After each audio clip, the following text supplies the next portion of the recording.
Mataji, whenever you are ready, please go ahead, Mataji. Mataji, is it from text 1 to 15? Yes, Mataji, 1 to 15, chapter 10, Okay. chapter 3. Canto 3, chapter 10, divisions of the. Sorry. Hare Krishna. Narayanam Namaskritanam Shivanam. Om Namo Bhagavate Vasudevaya. Om Namo Bhagavate Vasudevaya. Om Namo Bhagavate Vasudevaya. Narayanam Namaskritanam Shivanaruttamam. Devim Saraswatim Vyasam Tato Jayamudhirayat. Nashtaprayeshu Bhadreshu Nityam Bhagavata Sevaya. Bhagavate Uttama Sloke Bhakti Bhavati Naishtiki. Hare Krishna Shri Prabhupada Guru Maharaj.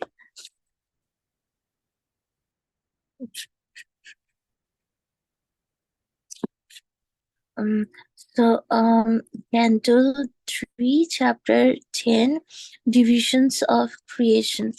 Text 1.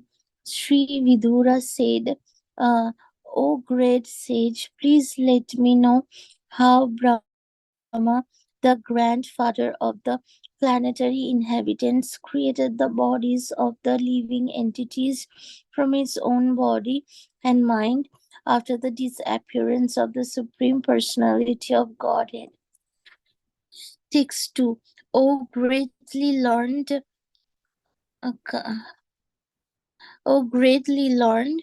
kindly eradicate all my doubts and let me know all that I have inquired from you from the beginning up to the end.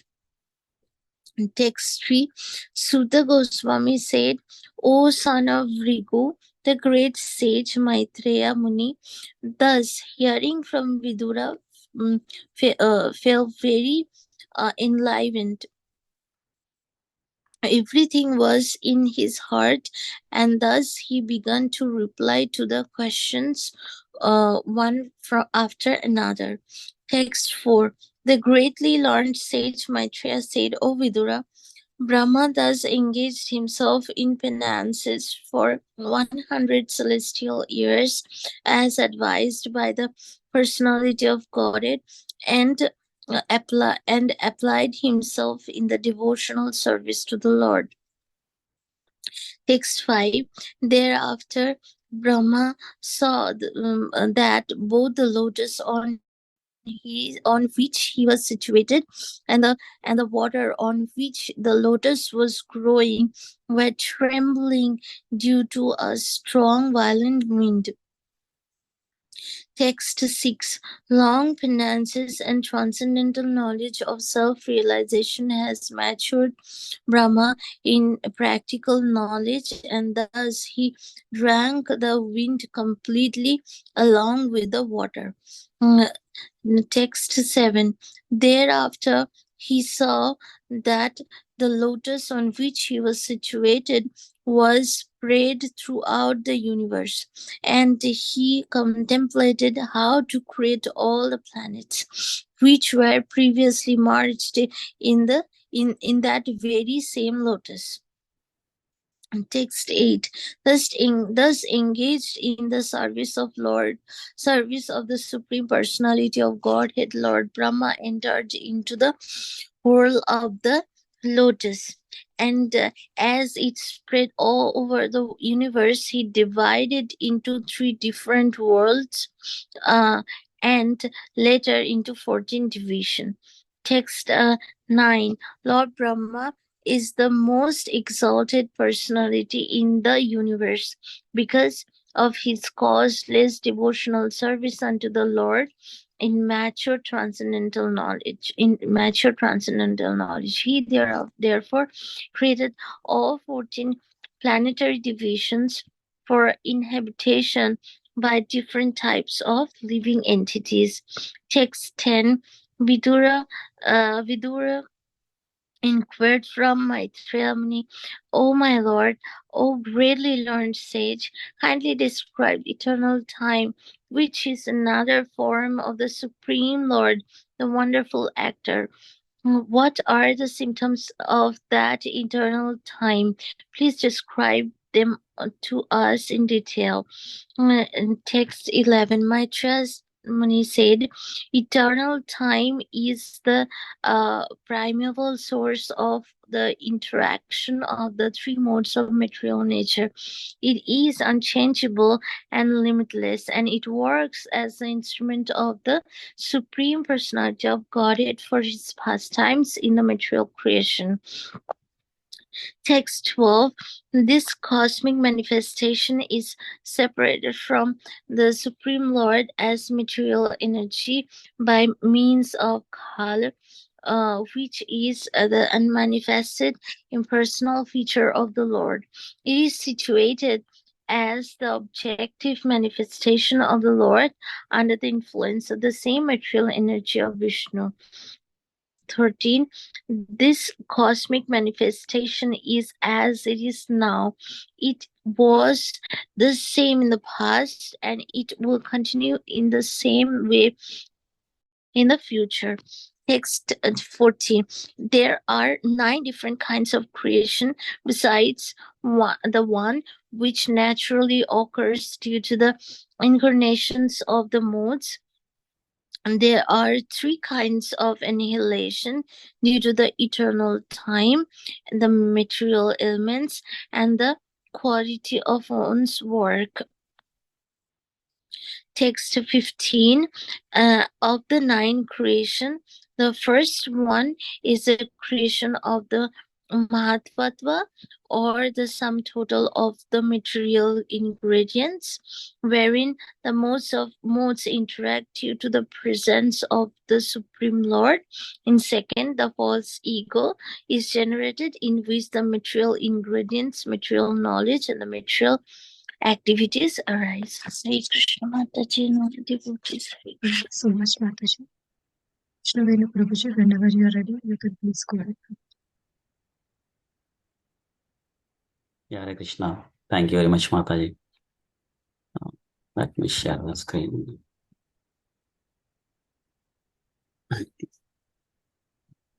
Thank you, Paramapani Mataji, for reading the translations.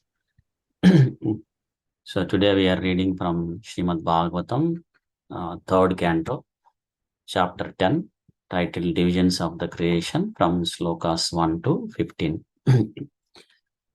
Om Ajnanatimirandasya Gnananjanashalakaya Chakshurvanmilitam Yena Tasmai Sri Gurave Namaha.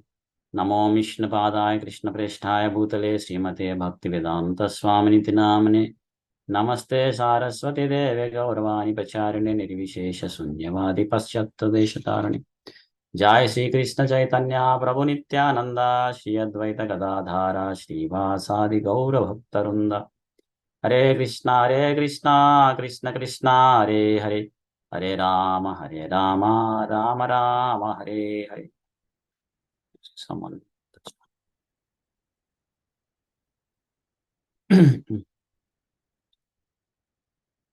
Okay. Just to give a background, so in the previous chapter, we see that Lord Brahma offered many wonderful prayers to Garbhodakasaya Vishnu from his lotus navel. The lotus flower came on top of that. Lord Brahma appeared. So he prayed Garbhodakasaya Vishnu and humbly requested him to empower and guide him in creating this universe. So in this chapter, we see Vidura asking Maitreya Muni how Lord Brahma created different planet systems and different living entities, how the Lord Brahma awarded different types of bodies to conditioned souls, like that. Maitreya Muni starts narrating the Lord Brahma's creation. So in the sloka 1, we see that Vidura is asking how Lord Brahma, the grandfather of the planet systems, so created the bodies of the living entities. So from his own body, mind, and after the disappearance of the Supreme Lord. Like in the last chapter, we see that, Garbhodakasaya Vishnu appeared, Lord Vishnu appeared to Lord Brahma after he did a long penance. And then he blessed him and empowered him to create this universe, and then disappeared. So now Lord Brahma started creating the universe. So here Vidura is asking how Lord Brahma created the bodies of the living entities. So, and we hear that from the scriptures that we have a different various types of bodies, am I right? So in Padma Purana it is mentioned that we have 8.4 million types of bodies. Jalaja, Navalakshani, Stavara, Lakshavimsati, Kremayo, Rudra Sankha, like that. So there are 900,000 species of living entities in the water, aquatics.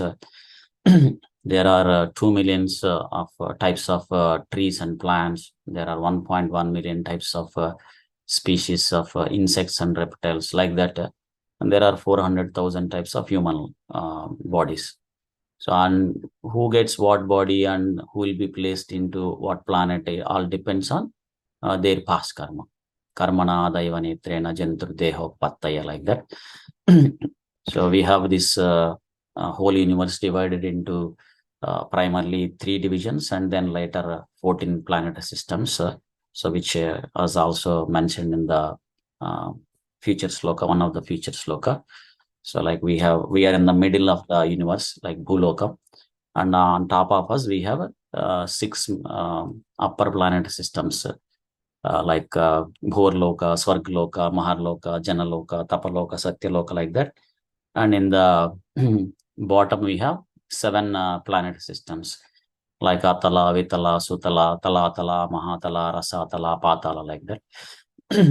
So, but a conditioned soul who is destined to live in this universe, so what kind of body they get and what kind of and where they will be, in which planet systems they are going to reside, all depends on one's past karma. Karmana daiva netrena. So one may get a animal body or pig body, or one may get a human body or a demigod body. So it all depends on our karma.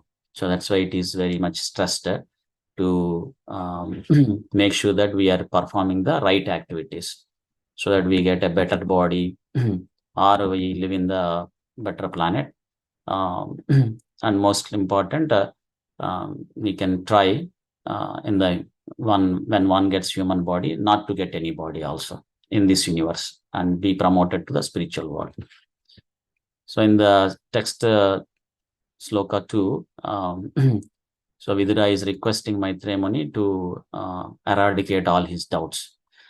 And Prabhupada mentions in the purport that so Vidura asked all these very wonderful questions to Maitreya Muni because he knew that Maitreya Muni is the right person to reply or to answer all his questions or to clear all his doubts. So, and Prabhupada mentions that a disciple should have that kind of confidence on the qualification of the teacher. So they should not approach anyone and everyone for the spiritual knowledge. So that's why it is stressed to approach a bona fide guru. So one who is coming through the bona fide sampradaya. So not anyone and everyone, because if one approaches non-bona fide teacher, so then his explanation may not be in line with what scriptures are saying. They might be giving an imaginative answers, so which may not help us to progress in the path of Krishna consciousness. So that will be a shrama hi kevalam, like we are wasting the time. So that's why it is very important to approach a guru. So one should definitely approach a guru, and also approach a bona fide guru, like who is coming from the parampara, that is coming from Supreme Lord Krishna. So to show this also how important to approach a guru, when Krishna comes himself in this earth planet, he also takes shelter of a guru. Like, Lord Krishna accepted Sandipa Muni as a guru. When he comes as Lord Ramchandra, he accepted Vasistha Mahamuni as a guru, like that. So it is very important to approach a guru and get enlightened. And then text 3, we see that Sutta Goswami is saying that Maitreya Muni, after hearing from Vidura, so he felt very much enlightened, and then he started replying. and he is telling like, "Oh son of Bhrigu." And Prabhupada mentions in the purport that, and we know that Sutta Goswami is in the beginning we hear Sutta Goswami is narrating the Srimad Bhagavatam to the sages assembled in Naimisaranyam, headed by Saunaka Muni. So, and the Saunaka Muni is coming in the dynasty of the Bhrigu. So that's why here is mentioned as the son of Bhrigu. And Sutta Goswami is repeating whatever he heard from the Sukadeva Goswami. Like when Sukadeva Goswami is narrating this knowledge, Srimad Bhagavatam to Maharaj Parikshit. So Sutta Goswami is in that assembly. And now Sutta Goswami is repeating the same, whatever he heard from Sukadeva Goswami to the sages assembled in Naimisaranya. So that's why Prabhupada mentions that. So since Sutta Goswami is repeating whatever he heard as it is to the sages assembled in Naimisaranya headed by Saunaka Muni. So it is same Sukadeva Goswami is speaking to the sages assembled in Naimisaranya. So there is no difference. So that is parampara. And then in the text 4, we see that Maitreya Muni started speaking, saying that Brahma, when he engaged himself in the penances for 100 celestial years, so, and that penance is applied himself in devotional service to the Lord. And Prabhupada mentions in the purport that so when one does penances for the purpose of serving Krishna, then it is called devotional service. So it's in line with the devotional service. And that is very perfect and highest. But if the same penance has done for gaining some material benefit or some sense gratification, then that is not perfect. So it's not in line with the devotional service. Like we see that in the scriptures like Ravanasura or Hiranyakashipu, Vasmasura, they also performed great penances. But it is not in line with the devotional service. They performed penances for their own sense gratification.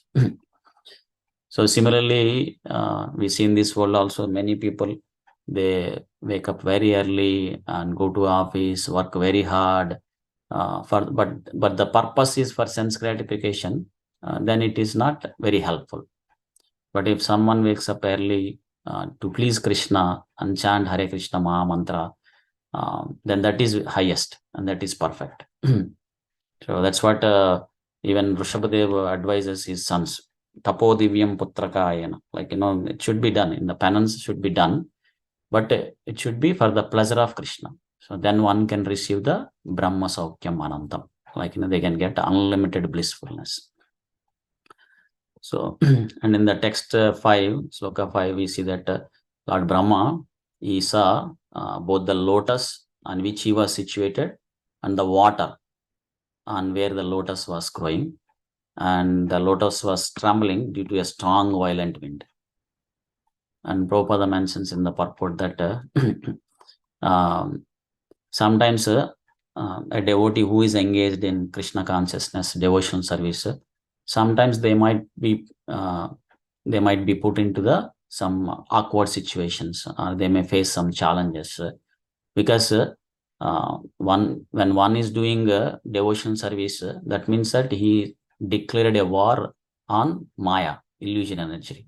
So there is a fight between the illusion energy and the devotees. So that's why it is very important to be strong enough so that we can overcome the challenges that were sent by Maya. So Prabhupada mentions that if we are weak in the devotional service, then when the Maya sends challenges, then the weak devotee will fall down. Because I'm talking to myself. So we should become sufficiently strong. So here also Lord Brahma is sufficiently strong. So that's why he was able to overcome the challenge. So we see in the next sloka. So similarly, we also need to be strong enough by with determination practicing this bhakti yoga. So every day we should chant Hare Krishna Maha Mantra without fail. So then also pray to Krishna and the devotees to help so that we don't fall down, and we keep ourselves in the association of the devotees so that they can help us to progress in the path of Krishna consciousness and also it will help us not to fall down from the path of bhakti. So otherwise, again, we will fall into the material pool, and then we'll go through the janma mrityu jara vyadi, dukkha dosha darshan. That suffering will continue. We cannot be able to escape the constant suffering. So in the text 6, we see that because of long penance and transcendental knowledge of self-relation, the Lord Brahma would able to drink the wind completely along with the water. So these both are very important. One is transcendental knowledge and then self-realization. So the practical knowledge. So these both are important. It's called Jnana and Vijnana. So the transcendental knowledge will help once the doors of liberation will be open. So when one is situated in the transcendental knowledge, then the doors of liberation will be open. But one has to walk through the doors so that they can cross over this material world and enter into the spiritual world. So that is called practical knowledge or self-relation. So that's called Vijnana. So whatever the Jnana we acquire, so we have to apply in our day-to-day life. So that's called Vijnana. So then we can be, it's equivalent to walking the doors of liberation and entering into the spiritual world. So both are very important. So Prabhupada says that, knowledge without practice is kind of a mental speculation. And the same way, the practice without knowledge is a sentiment. So sometimes if there is no knowledge, and because it's sentiment, so there is a chance that someone can misguide and this person can take up entirely a different process. So that's why both are very important. So we see here Lord Brahma, because he was situated in transcendental knowledge and then he is practicing it. So he's matured, is very strong enough. So he was able to overcome the awkward situation. So he was able to drink completely and along with the water. So, and the penance for the Kali Yuga has given is very simple, So wake up early and chant prescribed rounds that one has been given. Like Prabhupada gave for all of us to chant 16 rounds at least of Hare Krishna Maha Mantra and follow 4 regulative principles. Then Prabhupada will take all of us back to the spiritual world. So in the text 7, we see that so Lord Brahma saw the lotus on which he was situated spread throughout the universe. So then he completed how to create the planets, which was previously merged in that very same lotus. And Prabhupada mentions in the purport that the seedlings of the planets and the conditioned living entities, they were already there, and Lord Brahma has to create all these planets and give the bodies, the different types of bodies to these different living entities. So the base was created, and Lord Brahma has to take that foundation of the elements that were already there and build the universe. So the foundation which was created is called Sarga, done by the Supreme Lord. And now the Lord Brahma creation is called Visarga. So he's using the elements that were created by the Supreme Lord and continue the creation, like giving the suitable body for the conditioned soul and put them in a place where they can live based on their karma. So it's a huge task, definitely. And Prabhupada gives analogy also, like it's to build a house, one requires bricks. They require water, mud, these kind of elements. So the engineer cannot create them. So it's already there, but the engineer will use them and then build the bricks or build the house like that. It's also great art. So similarly, Krishna created all the elements that are required for Lord Brahma to create this universe, and Lord Brahma using them is creating the universe, and which is a very huge task. I don't think we can imagine also, you can think of also how much huge task it is like that. And Lord Brahma engaging in the service of Krishna. So he entered in the lotus and then he spread all over the universe. He divided into 3 divisions and then 14 planetary systems. So, so this is what he's created upper planet systems, middle planet systems, and lower planet systems. And there are different types of living entities lives in these different planet systems. Like in the upper planet systems, the great personalities like demigods or the siddhas, those kind of personalities will reside. In the middle planet systems, like the human beings, animals, those kind. In the lower planet systems, there will be like daityas, danavas, nagas, like that. So it's basically divided into 14 planet systems. And then in text 9, we see that Lord Brahma is mentioned as the most exalted personality because of his causeless devotional service unto the Supreme Lord. So therefore created all the 14 planet systems so that different types of living entities can reside. So we see here, Lord Brahma is mentioned as the most exalted because of the devotional service, not like any other thing. Of course, that is our original or natural dharma, like, to be situated in devotional service. Nityara Krishna Dasa. So one to be situated in the service of Supreme Lord Krishna. So any other dharmas or any other activities are simply waste of time, like Shrama Yavi Kevalam. So in the text 10, you see Vidura inquiring from Maitreya that is requesting to describe eternal time and then the symptoms of that eternal time. Because this time is very powerful, and because we see that in due course of time, the people come together and at the same time will separate the people also. So that Prabhupada says that,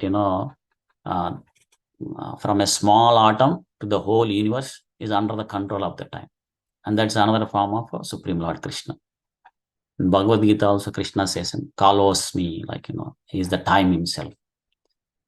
So, and Prabhupada mentions in the purport that there is a time for a dissolution of a simple atom also, and there is a time for the whole universal dissolution also.